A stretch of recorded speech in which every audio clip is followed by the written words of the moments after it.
il y a nos FRDC qui leur barrent route et on ne peut pas accepter que ces gens aillent là-bas.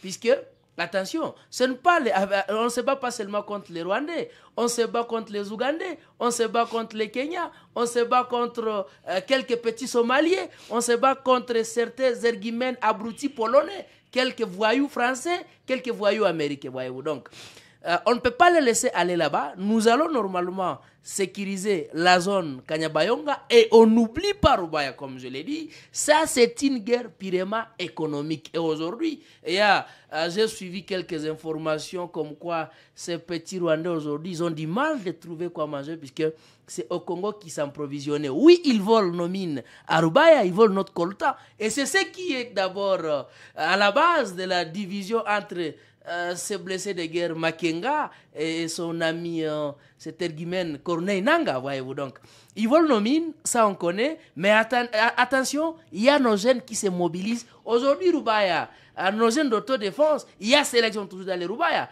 Et dans peu de jours ici, puisque je l'ai dit, nous devrions normalement fêter notre indépendance quand on aura pris quelques voyous dans certaines zones. Et nous, on voulait d'abord que tous ces voyous puissent quitter notre sol. Puisque si vous réclamez quelque chose, il ne s'agit pas de prendre les armes pour vous défendre. On peut se défendre sans armes. C'est pourquoi je l'ai dit d'ailleurs. Si entre ces petits Rwandais, si, je les mets aux conditions, s'il y aurait quelques Congolais dedans, déposez les armes. Puisque votre pays, d'ici les 30 juin, doit fêter l'indépendance. Freddy Moutumaï, bonjour mes frères, nous sommes ensemble depuis Mbujimaï. Freddy est en train de nous suivre. Nous allons donc finir ces directs à suivre chaque jeudi à partir des 12h en point sur la situation sécuritaire. On aura donc le plaisir de revenir chaque fois sur ce qui se passe à l'est de la RDC, informer la communauté, former les Congolais qui ne sont pas peut-être à Goma. Quel mot de conclusion vous allez placer, Espoir?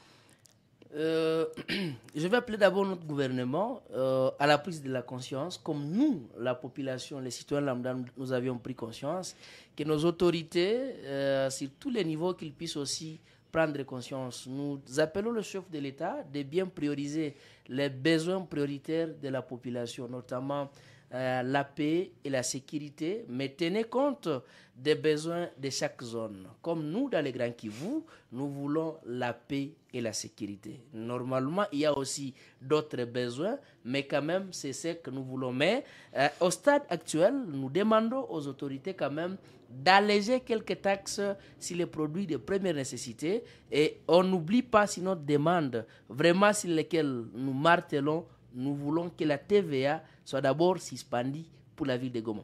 De deux, je vais dire à la population, nous devons être tellement vigilantes puisque l'ennemi ne baisse pas garde. L'ennemi tente toujours comment déborder et nous n'allons pas accepter que l'ennemi déborde. J'ai dit nous comme population, ça c'est un devoir de l'armée, mais nous avons aussi ce devoir majeur, patriote, de contribuer, voire même jusqu'au sacrifice suprême.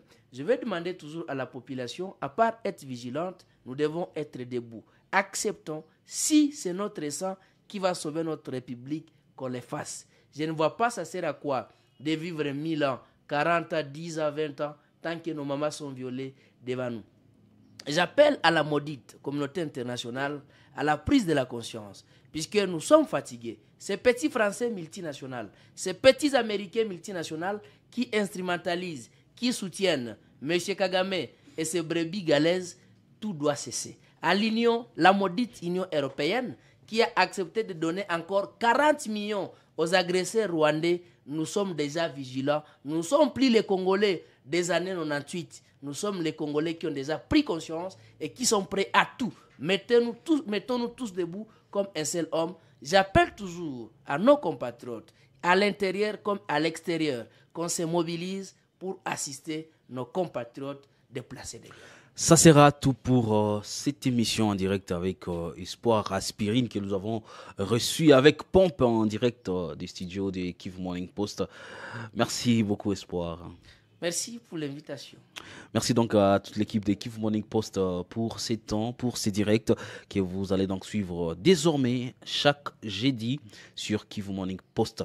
L'émission devrait être présentée avec aussi Ronéline Thibonera, mais qui est en train de couvrir la descente de la première ministre dans les camps des réfugiés. Vous suivrez cette actualité dans l'actualité du jour, dans la synthèse de l'actualité. Ça sera donc à partir déjà de 16h, heure de Goma, où vous pouvez suivre l'essentiel de l'actualité comme ça se fait tous les jours sur Kivu Morning Post. Moi, je vais donc vous retrouver déjà demain pour un autre numéro et les jeudis pour un autre direct.